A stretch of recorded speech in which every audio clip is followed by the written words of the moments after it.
Jadi para ikhwan hadirin, saya permudah saja bahasanya, tidak saya terjemahkan begitu karena waktunya sudah agak malam.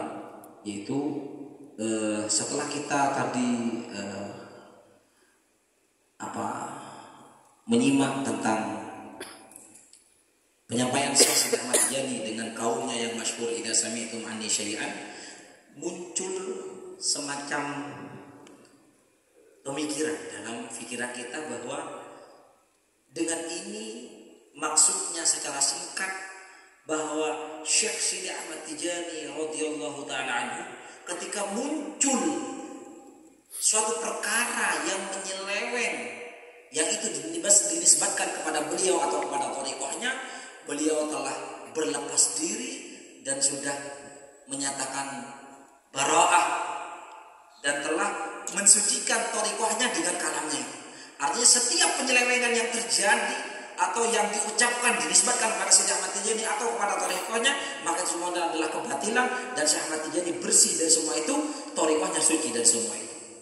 Oleh karena itu, secara singkat bahwa thariqah ini dasar pondasinya adalah syariat Allah Al-Qawim, di mana semua aturan, arahan, syarat dalam thariqah Tijaniyah ini, wirid-wiridnya, zikir-zikirnya, semuanya berdiri kokoh di atas ajaran syariat Islam. Namun, kata beliau, ketika ada ajakan faziluhu bimizan syar'i, di sini kita harus betul-betul perhatikan bahwa ajakan ini tidak sembarangan. Ajakan ini tidak untuk semua orang, karena faziluhu bimizan syar'i, tugas untuk menimbang suatu hukum, perkara hukum di dalam syariat Allah itu bukan tugas orang secara umum, tapi ini adalah tugasnya para fuhul, para ulama yang mereka memiliki kajian secara intensif terhadap referensi-referensi thariqah, berguru kepada ulama thariqah, mereka yang memiliki dasar, memiliki pegangan di dalam mengeluarkan hukum suatu fatwa, khususnya di dalam ajaran thariqah Tijaniyah. Mereka para ulama lah yang nanti yang memberikan penjelasan apakah perkara ini keluar dari syariat atau perkara ini sesuai dari syariat. Khawatir, kata beliau, kalau tidak diingatkan ini, nanti ada orang muncul, tidak tahu dia ngaji di mana, belajar ke siapa, keilmuannya, kualitasnya seperti apa, tahu-tahu menimbang thariqah, kemudian dicap, oh ini sesuai, ini tidak sesuai, tidak. Ini ajakan khusus untuk para ulama. Bagi kita para muridin, orang yang tidak mampu di dalam urusan sinaatul fatwa, di dalam urusan berfatwa, maka kita sebagai murid haruslah kembali bertanya, merujuk kepada para ulama thariqah. Sebagaimana Allah memerintahkan kita di dalam Al-Quran, fas'alu ahla dzikri in kuntum la ta'lamun, dan juga Nabi SAW mengajak kita dalam hadis, memberikan kabar kita di dalam salah satu hadisnya bahwa syifa'ul ayyi as-su'al, bahwa obat dari penyakit bodoh tidak tahu, maka yaitu dengan bertanya. Sidi Ahmad Tijani juga dawuh menyampaikan kalimat yang tidak jauh ininya maknanya daripada apa yang disabdakan Nabi SAW. Sidi Ahmad bin Muhammad Tijani, beliau dawuh, ilmu ini dicapai, bisa diambil, yaitu dengan cara kita bertanya kepada ahlinya. Ini kalam Syekh Sidi Ahmad Tijani radhiyallahu taala. Jadi kita saat ini, kata beliau, apabila ada suatu perkara yang riskan, iskal, kita tanyakan kepada para ulama-ulama kita, para ahli ilmu dalam thariqah Tijaniyah ini. Alhamdulillah, kata beliau, kita bisa bertanya kepada beliau langsung ketika ada di sekitar kita, kepada para ulama-ulama, atau bisa memakai murosalah. Sungguh betapa mudahnya saat ini, kata beliau, di zaman kita saat ini bisa bertanya kepada para ulama-ulama rabbaniyin dengan wasilah telepon atau dengan wasilah yang namanya internet. Kita bisa meminta penjelasan kepada beliau-beliau, meminta penjelasan, penjabaran tentang tafsir suatu makna yang iskal bagi kita. Pada intinya kita semua ketika kita bukan ahli di dalam menggali hukum syariat kita bertanya kepada ahlinya, karena ajakan ini bukan untuk umum, tapi untuk orang-orang yang punya kedisiplinan khusus di dalam ilmu berfatwa dan mencetuskan hukum. أما العنصر الثاني من لقائنا هذه الجلسة المباركة فهو مفهوم أن الطريقة التيجانية طريقة العلماء.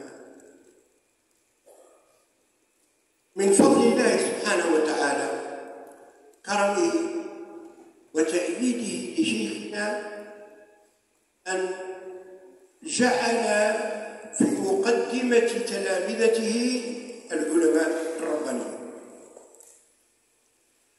وهم أكثر من أن يحصوا عددا. فالمطالع لكتاب كشف الحجاب أو للعلامة سكيرش أو رفع النقاب لنفس المؤلف، أو المطالع لكتاب مراتب أهل الحق العرفانية في 7 أجزاء للمحدث الفقيه الحجوجي، فإن هذه التراجم جمعت العشرات والعشرات من العلماء الذين أخذوا عن سيدنا الشيخ مباشرة أو أخذوا عنه بواسطة أو بوسائط. فكثرة تواجد العلماء في الطريقة نعتت الطريقة بأنها طريقة العلماء. في مقدمتهم مثلا على سبيل المثال إلى الحصر، لأن تراجم هؤلاء الرجال أكثر من أن تحصى. ذكرت لكم 3 مصادر: كشف الحجاب كتاب ضخم، ورفع النقاب 4 أجزاء، ومراتب أهل الحق العرفانية 7 أجزاء.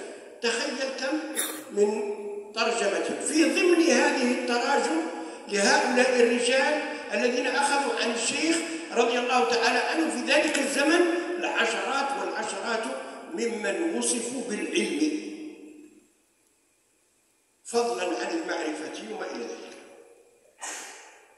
الشيخ رضي الله تعالى عنه من أول العلماء الذين اتصلوا به سيدي محمد بن المشري الشريف الحسني الجزائري طبعا، لأن ذلك الوقت الشيخ رضي الله عنه في الجزائر اتصل به وهو في تلمسان وقبل الفتح. وكان سيدي محمد بن المشري أحد السادة العلماء الفقهاء على مذهب إمام دار الهجرة الإمام مالك بن أنس رضي الله عنه، ولذلك كان الشيخ رضي الله عنه لفقهه قدمه إماما للصلاة به عددا من السنين وهو إمامه. هذا الرجل هو صاحب كتاب الجامع، صنف جواهر المعاني، وكتاب روض المحب الفاني فيما أخذناه عن الشيخ التجاني، وكتاب نصرة الشرفاء في الرد على أهل الجفا. لما انتقل الشيخ رضي الله عنه إلى فاس جمع من علماء القراويين أخذوا عن سيدنا الشيخ، ومن أهل فاس أخذوا عن سيدنا الشيخ، وعددهم كثير: سيدي محمد بن أبي النصر العلوي، وسيدي عبد الوهاب الأحمر، وسيدي طيب السفياني، وهلم جرا من هؤلاء الرجال الذين كانوا حول الشيخ أغلبهم من العلماء. حينما بدأت الطريقة تخرج من فاس، أول من أخرجها من فاس سيدي محمد الحافظ العلوي الشنقيطي، كان من أكابر العلماء علاوة على الولاية، كان من أكابر العلماء، هو من أخذ وتربى على يدي سيدنا الشيخ 2 عام كاملين، ثم بعد ذلك رجع إلى بلاده شنقيط، فكان خير ممثل لسيدنا الشيخ. سيدي إبراهيم الرياحي الذي نشر الطريقة في تونس كان هو المفتي للديار التونسية، كان من خيرة العلماء، فضله وآثره شيخه الشيخ الكواش عن نفسه في السفر إلى فاس حينما أراد الباي أن يستنجد بملك المغرب، لأن السنة كانت مجدبة في تونس، وأراد أن يستورد بعض الحبوب لعيشه للشعب، يعني قوافل الحبوب. فالشيخ الكواش كان من أكابر العلماء، ولما طلب أو أمره الباي بذلك اعتذر لأنه كان كبيرا في السن والمسافة بعيدة. قال الباي: لكني أفضل أن ترسل بدلي السيد إبراهيم الرياحي الذي كان عالما شابا في عنفوان شبابه ليقوم بالمهمة. هذا السيد بعدما أخذ الطريقة من قبل، لأن السيد إبراهيم الرياحي لما ذهب إلى الشيخ بفاس كان تجاريا، تمسك أولا عن سيدي علي حرازم في تونس. سيدي علي حرازم لما كان ذاهبا إلى الحج التقى به وتأثر به وأخذ عنه الطريقة، ولكنه تربى على يد الشيخ وعاد إلى تونس، فصار هو الحامل أول من حمل راية الطريقة التجارية بتونس. سيد إبراهيم الرياحي كان واحدا من أكابر العلماء في تونس، وكان مفتيا في تونس.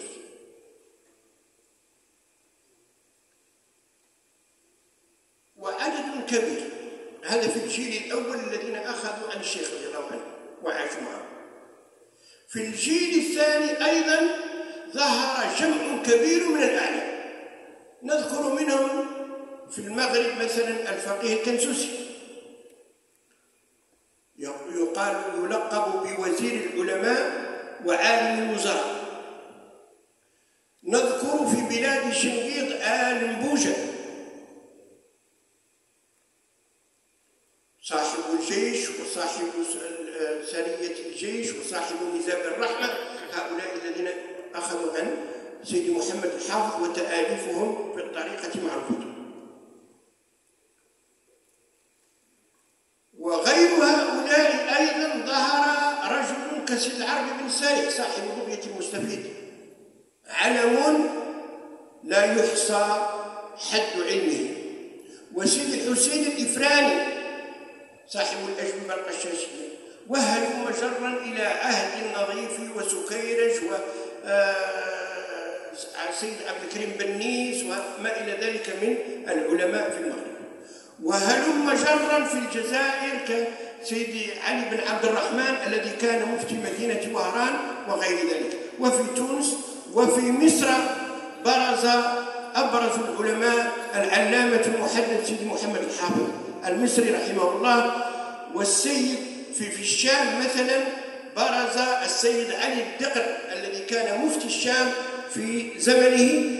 كل هؤلاء تجارب، كل هؤلاء أعلام، منهم الفقيه ومنهم الأصولي ومنهم المحدث ومنهم المفسر، كلهم كانوا أعلاما عبر العقود من السنين في حياة الشيخ وبعد حياة الشيخ. كلهم كانوا أعلاما جيلا بعد جيل، ولذلك كانوا هم حملة الطريقة بعد الشيخ، وهم المنافحون والمدافعون على الطريقة وسنيتها وشرعيتها بعد سيدنا الشيخ رضي الله تعالى عنه.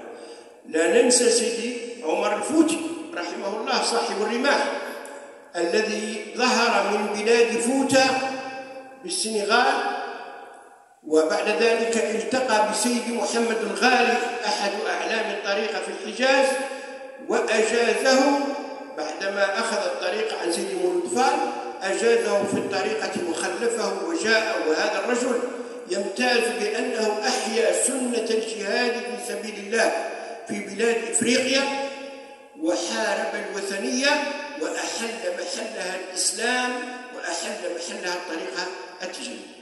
هذه نخبة من خيرة الرجال في الأمة الإسلامية كانوا تجاريين، كلهم كانوا تجاريين من زمن الشيخ، ولذلك سميت بطريقة العلماء، لأن الحماة للطريقة والمدافعون عنها كلهم كانوا علماء. تعودون إلى مؤلفات طريقتهم، وإلى الردود في الدفاع عن الطريقة تجدونها تصدر من كبار العلماء الذين أثروا المكتبة الإسلامية وأثروا المكتبة التجانية بتآليفهم وتوضيحاتهم ودفاعهم عن الطريقة. لهذا السبب تسمى الطريقة التجانية وتلقب الطريقة التجانية بطريقة العلماء لكثرة من ظهر فيها من العلماء الذين تمسكوا عن الشيخ مباشرة أو أخذوا عن الشيخ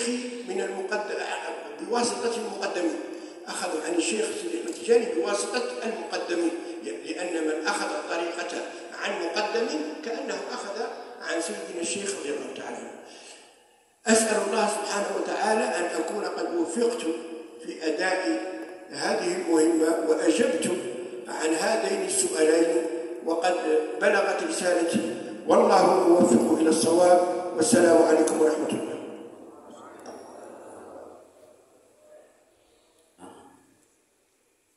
Kami juga akan menerjemahkan secara singkat bahwa beliau pada tema yang kedua, yaitu ditanya tentang penyebutan penamaan Thariqah Tijaniyah sebagai Thariqatul Ulama. Beliau memberikan gambaran pada kita bahwa sudah patut, pantas, sudah sangat-sangat cocok ketika Thariqah Tijaniyah ini merupakan disematkan kepada Thariqah ini sebagai Thariqatul Ulama, karena Allah Subhanahu wa taala telah memunculkan di masa permulaan munculnya Thariqah Tijaniyah semua para penganut Thariqah Tijaniyah yang mengambil langsung kepada Sidi Ahmad Tijaniyah radhiyallahu taala anhu, mereka beliau-beliau semua tampak ketinggian ilmunya, bahkan derajat kewalian. Sehingga kalau kita membaca referensi kitab-kitab Thariqah Tijaniyah, beliau tadi menyebut tiga referensi. Yang pertama adalah Kashful Hijab Amman Talaqa Syekh min al-Ashab, ini yang digarap oleh Sidi Al-Qadhi Sidi Ahmad Supairish Al-Ayyasi. Beliau juga punya kitab namanya Raf'un Niqab Ba'da Kashfil Hijab, ini ada kurang lebih 4 jilid. Kalau Kashful Hijab satu jilid cuman ada ratusan halaman, kurang lebih 500 halaman gitu. Tapi ada kitab susulan yang bernama Raf'un Niqab, ini juga dengan mu'allif yang sama. Terus beliau juga menyebutkan satu kitab yang kurang lebih ada 8 atau 7 jilid, yaitu Ithaf Ahli Maratibil Irfaniyah. Ini juga bercerita tentang biografi, kisah hidup tentang orang-orang yang mengambil Thariqah Tijaniyah, mulai dari zaman orang yang mengambil kepada Syekh Ahmad Tijani sampai kepada orang-orang yang mengambil kepada ashab sampai santrinya Syekh Ahmad Tijani. Kita telaah kitab referensi yang beliau sebutkan ini, tidak akan kita temukan kecuali tokoh-tokoh yang diceritakan di kitab-kitab ini semuanya adalah ahlul ilmi. Semua adalah orang-orang yang kegiatan dan aktivitasnya adalah aktivitas keilmuan. Contoh kata beliau, saya menyebutkan orang yang hidup bersama Syekh Sidi Ahmad Tijani, orang yang pertama kali jadi santrinya Syekh Ahmad Tijani, awal man ittasala bi Syekh, yaitu Sidi Muhammad bin Mushri Asy-Syarif Al-Hasan. Beliau adalah orang yang berguru kepada Sidi Ahmad Tijani sebelum futuh. Jadi beliau telah mendampingi Sidi Ahmad Tijani dan belajar kepada Sidi Ahmad Tijani sejak beliau belum difutuh, diberikan izin untuk menyebarkan Thariqah Tijaniyah. Dan beliau siapa Sidi Muhammad bin Mushri ini? Beliau adalah seorang faqih di dalam mazhab Maliki. Tentunya derajat seorang faqih bukan derajat yang mudah. Sehingga kata beliau, saking faqihnya Sidi Muhammad bin Mushri, beliau dipilih oleh Sidi Ahmad Tijani untuk menjadi imam, bertahun-tahun mengimami Syekh Ahmad Tijani menjadi makmumnya. Sidi Muhammad Mushri, beliau adalah pengarang kitab Al-Jami' lima Iftaraqa minal Ulum. Kitab ini satu masa dengan kitab Jawahirul Ma'ani. Beliau juga punya kitab namanya Ar-Rawdul Muhibbil Fani dan kitab Nusratus Syurafa fil Raddi ala Ahli Jaffa. Kitab ini kitab masyhur karangannya Sidi Muhammad bin Mushri radhiyallahu taala. Ini orang yang menjadi santrinya Sidi Ahmad Tijani adalah alim min ulama, faqih min fuqaha'i madhabil Malik. Sebut juga beliau juga punya santri yang namanya Sidi Muhammad Mukhtar Al-Alawi Asy-Syiri. beliau adalah murid Syekh Sidi Ahmad Tijani, Sidi Muhammad Al-Hafidh Al-Alawi Asy-Syinkiti. Beliau adalah murid pertama Sidi Ahmad Tijani yang diberi mandat untuk menyebarkan thariqah di luar kota Fez. Sidi Muhammad Al-Hafidh Al-Alawi Asy-Syinkiti seorang wali Allah Subhanahu wa taala, difutuh oleh Allah Subhanahu wa taala dengan belajar 1 tahun kepada Sidi Ahmad Tijani, ditarbiyah oleh Sidi Ahmad Tijani selama 1 tahun, kemudian beliau dimutlak dan diberi izin untuk menyebarkan thariqah Tijani keluar kota Fez. Ada juga namanya Sidi Abdul Wahab bin Ahmar dan ulama-ulama yang lain. Tentunya Sidi Muhammad Al-Hafidh Al-Alawi Asy-Syinkiti ini dari Syinki, dari Mauritania. Kemudian beliau juga menyebutkan salah satu murid Sidi Ahmad Tijani yang terkenal kealimannya, yaitu Sidi Ibrahim Al-Alama Sidi Ibrahim bin Abdul Qadir Ar-Riyahi. Beliau di masa mudanya sudah dipercaya oleh gurunya yang bernama Syekhul Qobas untuk melaksanakan tugas menyampaikan amanah untuk mengantarkannya kepada raja di kota Maroko. Jadi tentunya mandat ini adalah mandat yang besar, agung, sehingga tidak sembarangan orang disuruh untuk menyampaikan amanah ini. Karena saking alimnya, ini di masa mudanya Sidi Ibrahim Abdul Qadir Ar-Riyahi. Dan beliau Sidi Ibrahim bin Abdul Qadir Ar-Riyahi sebelum pergi ke kota Fez, beliau sudah ngambil thariqah Tijaniyah melewati jalur Sidi Ali Harazim. Ketika beliau bertemu di kota Hijaz, kemudian berlangsunglah di situ semacam interaksi. Kemudian beliau condong kepada thariqah Tijani dan mengambil talqin kepada Sidi Ali Harazim, dan beliau menemui Syekh Sidi Ahmad Tijani radhiyallahu ta'ala anhu dalam keadaan Tijani. Kemudian beliau mengambil talqin lagi pada Sidi Ahmad Tijani, dan beliau diberi mandat untuk menyebarkan thariqah Tijaniyah dan menjadi ulama besar di zamannya. Bahkan beliau disebut sebagai mufti Diyar Tunisia di masanya, seorang mufti agung di negara Tunisia, yaitu seorang Tijani, murid daripada Syekh Sidi Ahmad Tijani radhiyallahu ta'ala anhu. Ini Sidi Ibrahim bin Abdul Qadir Ar-Riyahi. Kemudian Ajil Tsani, tabaqah tsaniyah, tingkatan kedua dari masa orang yang belajar kepada orang yang belajar kepada Sidi Ahmad Tijani, yaitu sebutlah kata beliau, di Maroko ada yang namanya Sidi Ahmad bin Muhammad Al-Qadsusi. Beliau dikenal sebagai wazirul ulama wa alimul wuzara, saking alimnya. Juga di negara Syinki, di Mauritania juga ada seorang ulama besar namanya Sidi Ubaidillah Ibnu Abuja. Sidi Ubaidillah Ibnu Abuja Al-Alawi Asy-Syinkiti, beliau pengarang kitab Jaisyul Kafir, terkenal karangannya beliau. Juga katakan juga ada Al-Allamah Sidi Al-Arabi bin Sa'id Ar-Ribati, pengarang Bughyatul Mustafid. Kemudian di Aljazair ada ulama besar, mufti kota Wahran namanya Sayyidi Al-Allamah Ali bin Abdurrahman.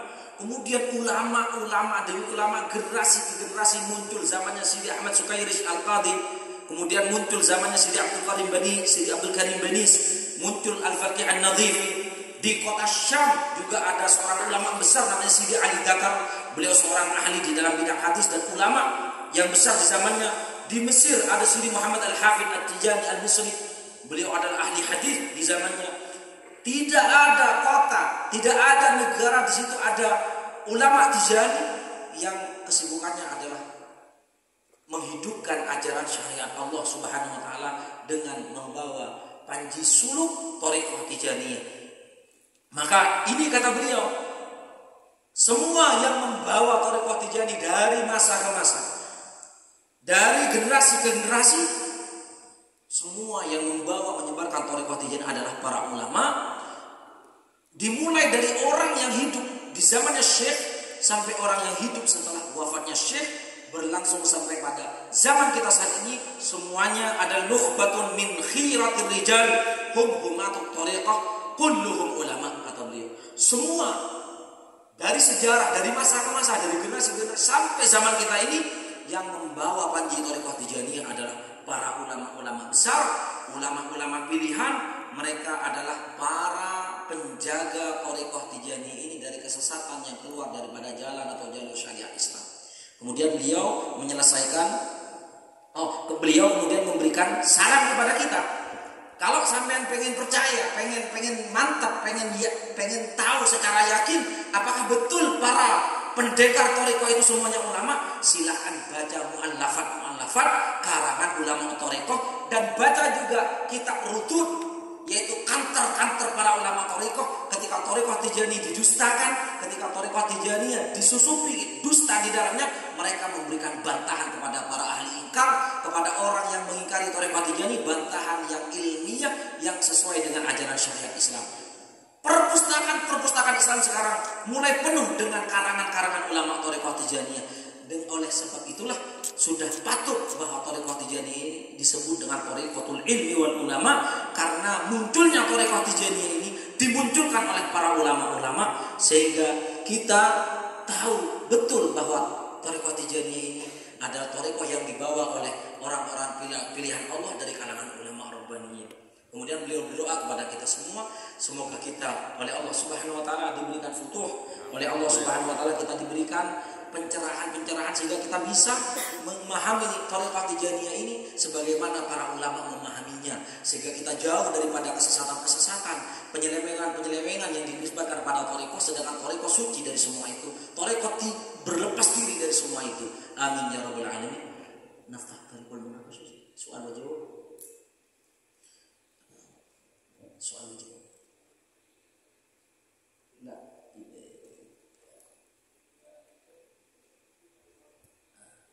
Nah, sekarang beliau membuka pintu tanya jawab, tapi ingat pertanyaannya hanya yang berhubungan dengan thariqah ya. Tidak boleh tanya tentang macam-macam. Yang berhubungan dengan thariqah saja ada. Beliau membuka sesi tanya jawab. Silakan, ada 3 atau 4 pertanyaan. Panitia untuk mikrofon. Pakai bahasa Indonesia saja Pak, biar tidak lama.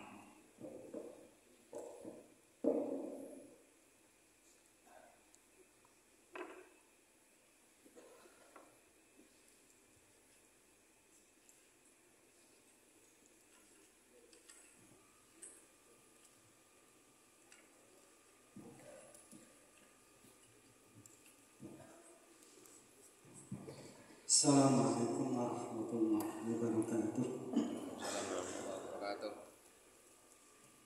Yang kami tanyakan, di dalam kitab Jawahirul Ma'ani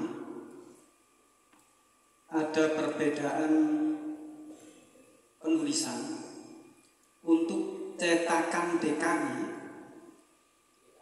ya, Darul Kutub Ilmiah, tertulis wa man tarakal wadhifah fal qada'u alaihi aidan.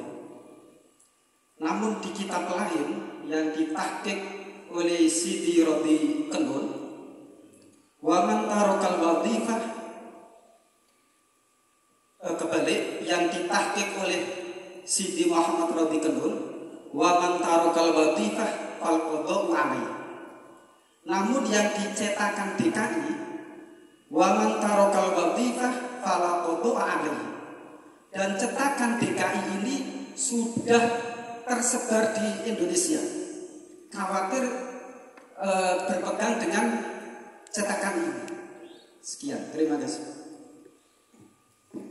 Yas'al al-ibarah fi Jawahiril Ma'ani baina tiba'atain, tiba'atu Darul Kutub Islami wa tiba'atu tahqiq Ustaz Rodi Kenun.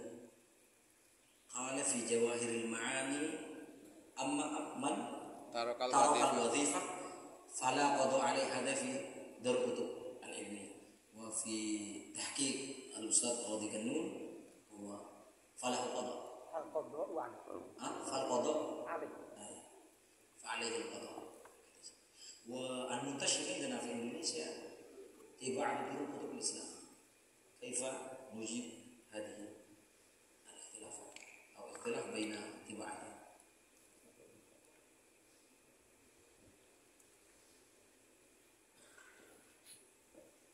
صحيح، ما ورد في جواهر المعاني أن الوظيفة لا قضاء على من تركها، هذا كلام صحيح. لكن في بقية كتب الطريقة يجب القضاء، ولذلك ذهب الراضي بن في تحقيقه وسبب ذلك أن الطريقة مرت بمراحل، والوظيفة التي نجتمع إليها ونقرأها اليوم لا تجدها بجوهر المعاني.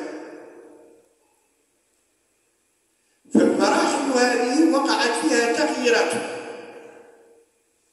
الوظيفة كانت طويلة كما هي مروية بجوهر المعاني، بحيث كان الاستغفار فيها 100 مرة، وصلاة الفاتح لما أغلق 100 مرة، وذكر الكلمة الشريفة 200 مرة، وجوهرة الكمال 11 مرة. هذه هي الوظيفة الأولى، ولكنها اليوم لا تجد لها أثرا في العالم التجاري. لماذا؟ لأنها غيرت، وسبب تغييرها في زمن الشيخ، فقد كتب إلى أتباعه في الأقاليم في رسالة له: وغيروا من الوظيفة إن شئتم فاجعلوها 30 من أستغفر الله العظيم الذي لا إله إلا هو الحي القيوم، و50 من صلاة الفاتح، و100 من لا إله إلا الله، و12 من جوهرة الكمال. فثبتت هذه ونسخت الأولى. فلم يكن القضاء في الأولى لطولها، ووجب القضاء في الأخيرة لقصرها. خففت وألزم المريد بقضائها إن لم يتلها في وقتها. إذن فالراضي قنون حينما كتب في التحقيق، لأنه كتب ما استقر عليه أمر الشيخ. لا تنسى أن جواهر المعاني ألف ب16 سنة قبل وفاة الشيخ رضي الله عنه. انتهي من جواهر المعاني في سنة 1214 حيث غادر سيدي حرازم فارس، والشيخ رضي الله عنه توفي سنة 1230 للهجرة. في هذه 16 سنة قد وقع تغيير في الوظيفة مثلا، فخفف الشيخ رضي الله تعالى عنه على المريدين من أذكار الوظيفة من حيث العدد، لأن الاستغفار موجود أيضا، الصلاة على النبي صلى الله عليه وسلم موجودة، الهيللة موجودة، جوهرة الكمال موجودة في الوظيفة الأولى والثانية، ولكن وقع تخفيف من حيث العدد.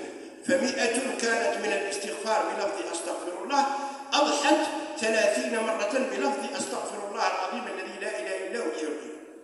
وصلاة الفاتح التي كانت 100 أنقص منها النصف، والهيللة التي كانت 200 أنقص فيها النصف، وجوهرة الكمال التي كانت 11 زيد فيها 1. ولذلك قال صاحب المنية: وفي حياة شيخنا قد زادوا 1 فزيدها سداد. هذا السبب الذي حدا بالراضي قنون إلى القول بما يخالف الجواهر، لأن الشيخ رضي الله عنه غير في حياته أمر الوظيفة، وصار القضاء للوظيفة واجبا لأنه ورد لازم، فهو واجب بوجوب النذر. وقد قال الله سبحانه وتعالى بعد أعوذ بالله من الشيطان الرجيم: وهو الذي جعل الليل والنهار خلفة لمن أراد أن يذكر أو أراد شكورا. وقال صلى الله عليه وسلم: من نذر أن يطيع الله فليطيعه، ومن نذر أن يعصي الله فلا يعصيه. وقد نوه الله سبحانه وتعالى بالذين يفون بالنذر، قال سبحانه: يوفون بالنذر ويخافون يوما كان شره مستطيرا. والله تعالى أعلم.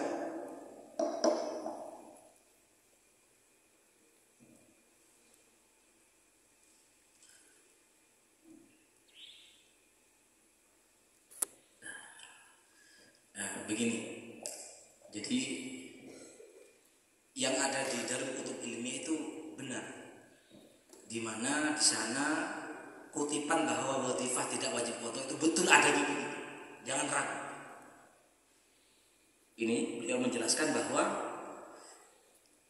yang ada dalam tahqiq Sidi Rodhi Gandul itu ceritanya begini, bahwa thariqah Tijaniyah itu marrat bil marahil. Jadi Thariqah Tijaniyah itu dalam perjalanan suluknya Sidi Ahmad Tijani itu memiliki fase.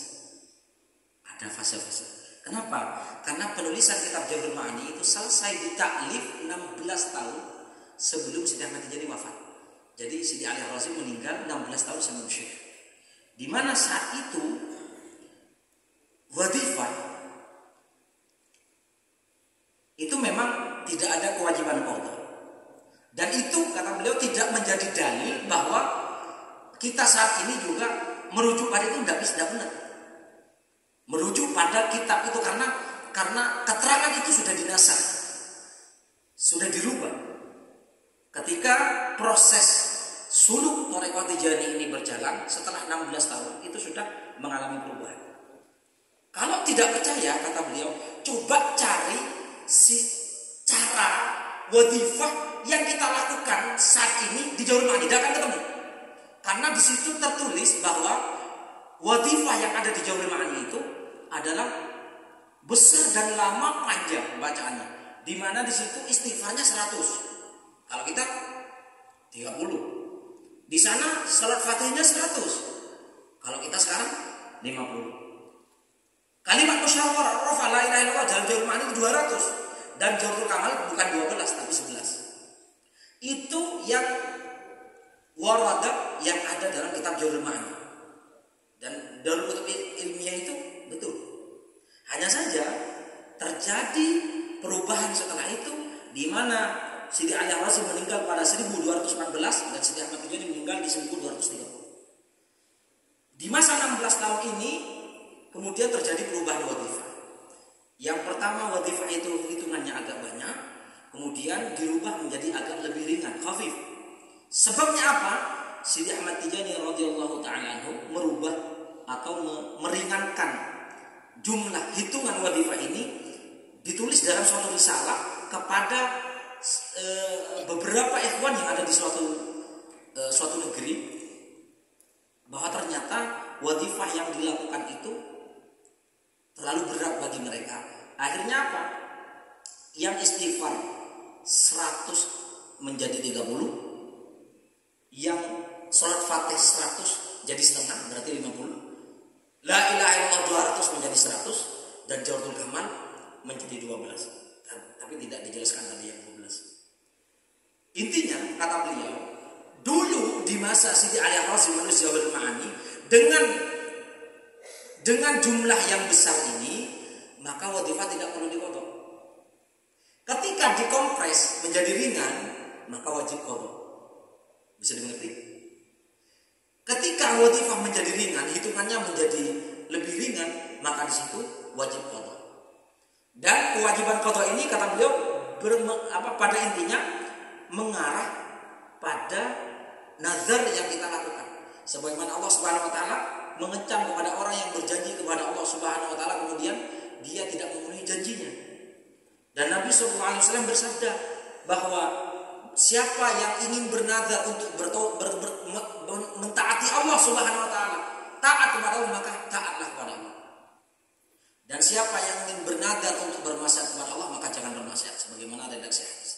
Jadi wadifah dengan perubahan yang sudah ada sampai yang kita amalkan pada saat ini itu terjadi di zaman Syekh masih hidup, dan begitulah wadifah tidak berubah setelah itu. Dan itu tidak ada keterangan dalam Jawahirul Ma'ani.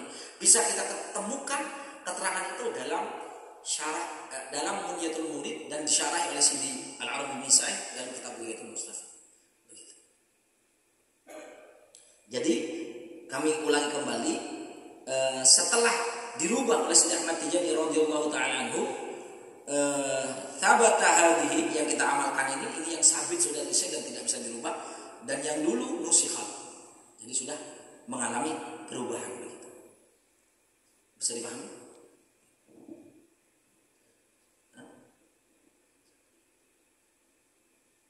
Oke.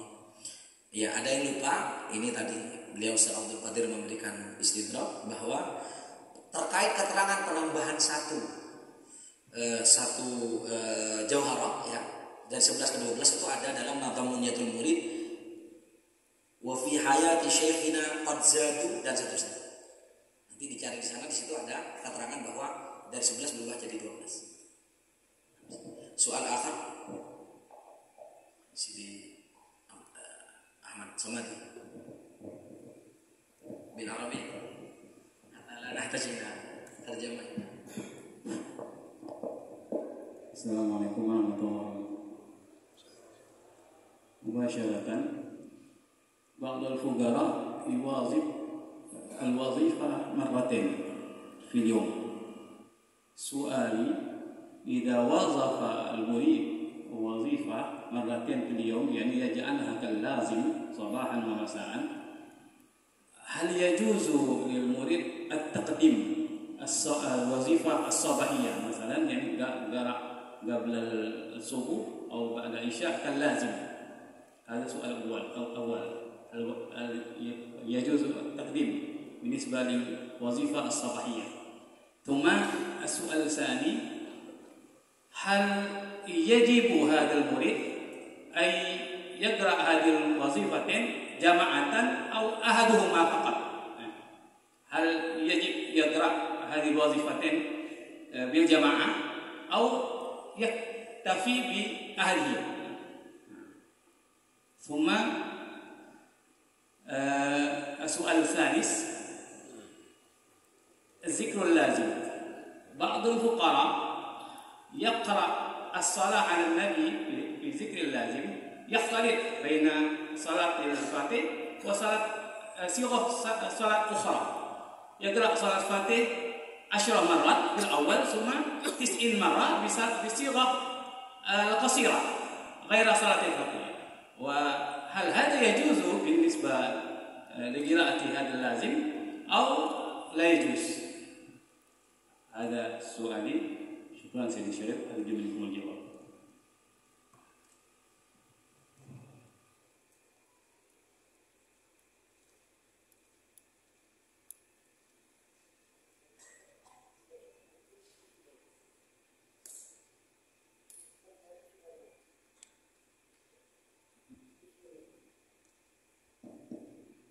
بالنسبة لسؤال أخينا الكريم، أن الملتزم للوظيفة مرتين.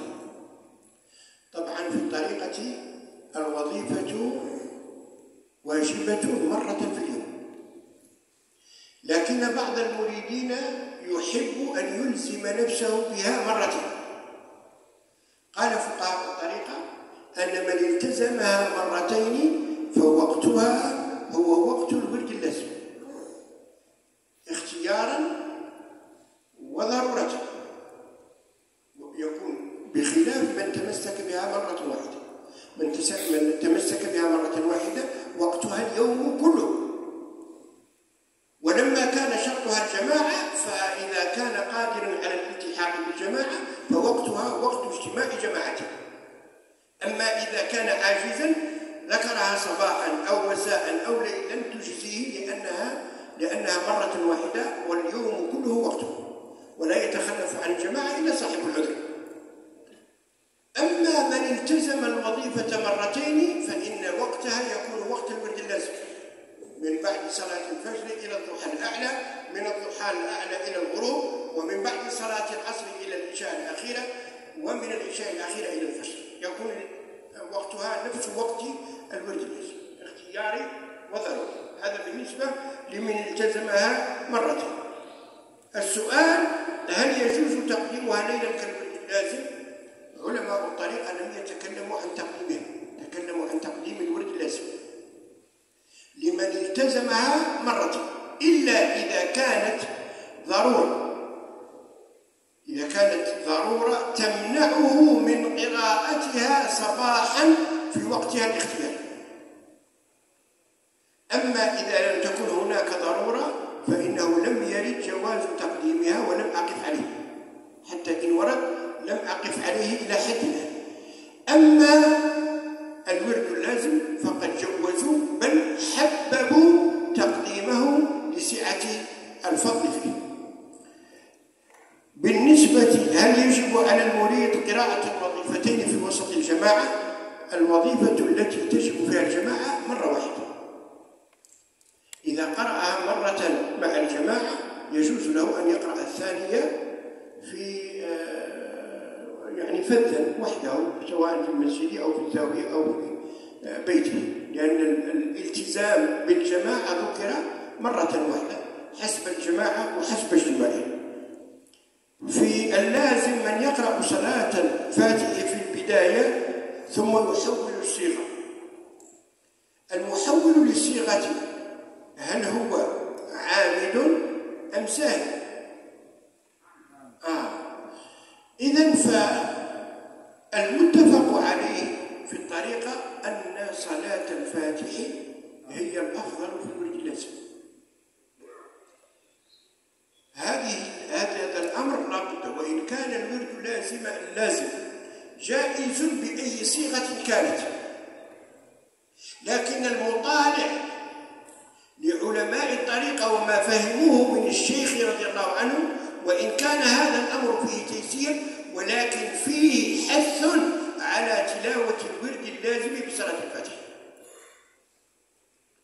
إذن فالذهاب إلى صيغ أخرى إلا لضرورة تدعو إلى ذلك، وإلا فصلاة الفاتحة هي الأولى في قراءة الورد اللازم، ناهيك بأن الأساس الأول والسر الأكبر في السلوك في الطريقة هو الورد اللازم، فلا بد أن يقرأه المريد على أكمل صورة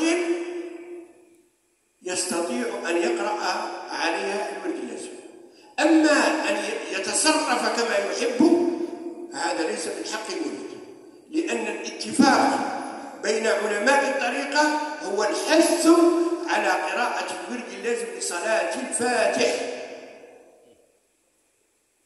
وإن كان جائزا بالصيغ الأخرى فتح المجال للصيغ الأخرى، وهذا الجواز يستعمله الإنسان في وقت الضرورة إذا كان ليس لديه وقت كافي أو كان لا يعرف صلاة الفاتح أو ما إلى ذلك، فإنه يجوز له، وإن قال اللهم صل وسلم على سيدنا محمد وآله 100 مرة يجزئه. أما من عرف وتعلم صلاة الفاتح فإنه يجب عليه أن يقرأ الورد اللازم بصلاة الفاتح لتواتر كلمة علماء الطريقة واتحاد رأيهم أن الأفضل في تلاوة الورد اللازم بصلاة الفاتح، وليس من حق المريد أن يبدأ بصلاة الفاتح ثم يقرأ 90 من غيرها. هذا لا، إذا كان متعمدا عليه أن يعيد ورده، لأنه خالف جل علماء الطريقة. هذا الموجود والله أعلم.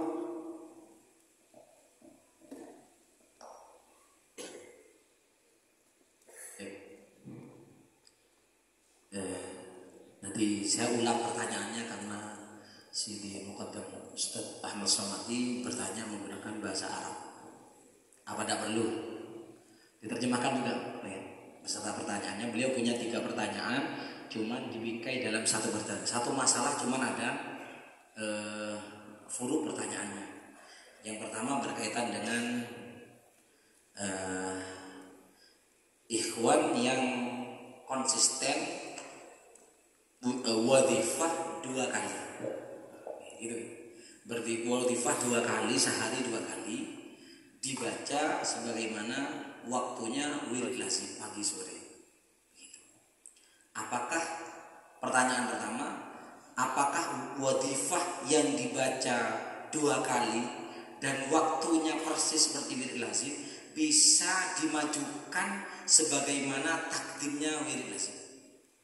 Itu pertanyaan pertama. Yang kedua, bagi mereka yang iltizam 2 kali, apakah wajib berjamaah dua-duanya atau salah satunya? Pertanyaan yang ketiga, ikhwan yang baca wirid lazim,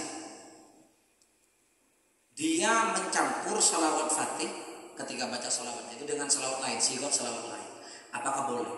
Jadi misalkan dapat 20 baca salawat fatih, kemudian diganti dengan salawat yang lebih ringkas, apa boleh? Itu bunyi pertanyaannya. Beliau menjawab pertanyaan yang pertama berkaitan dengan wadifah. Apakah boleh ditakdim? Ada istilah ditakdim atau tidak? Beliau menjawab dengan tegas bahwa dalam masalah takdim wadifah di waktu malam dengan cara sebagaimana cara lazim, beliau menjelaskan bahwa Para ulama tidak ada yang membahas ini. Itu yang beliau tahu. Hanya saja bisa diperhalus, atau saya yang belum menemukan nas ulama thariqah, seorang faqih thariqah yang membahas tentang ini. Sampai saat ini beliau tidak menemukan referensi itu. Sehingga kata beliau yang ada pembahasan di dalam takdimul wirid hanya wirid lazim. Itu pun lazim pagi. Adapun lazim sore tidak boleh ditakdim kecuali ada udzur yang dibenarkan. Misalkan dia tidak mampu untuk membaca wirid lazim sorenya sampai keluar waktu ikhtiarnya, sampai masuk waktu darurat, maka ketika itu dia boleh mentakdim wirid sore.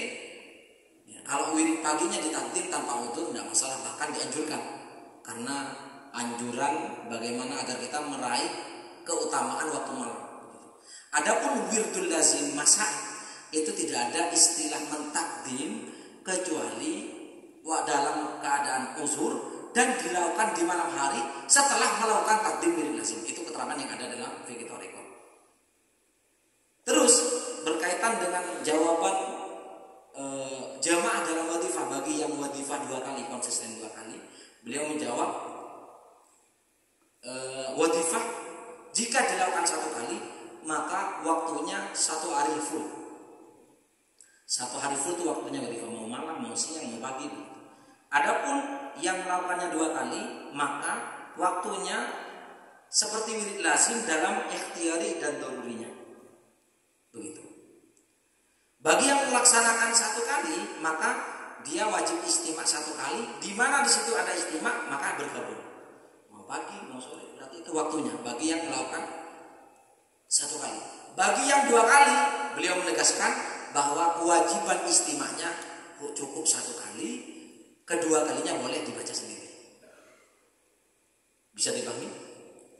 Yang ketiga, terkait bacaan lazim salawatnya dicampur dengan sighah yang lain, beliau menegaskan bahwa keterangan yang ada di dalam kitab-kitab Tijani itu adalah anjuran yang tegas dan lugas bahwa salawat Fatih adalah sighah yang afdal, paling utama di dalam pelaksanaan wirid lazim. Ya boleh kita mengambil sighah salawat yang lain selain salawat Fatih. Hanya saja yang perlu kita pahami dengan betul bahwa para ulama thariqah sepakat untuk mentarbiyah para murid, mendidik para murid untuk membiasakan dan melazimkan salawat Fatih di dalam lazimnya. Karena kata beliau, al-asas al-awwal wasirrul akbar adalah ada pada wirid lazim, dan kita tentunya tidak memasukkan wirid dalam wirid lazim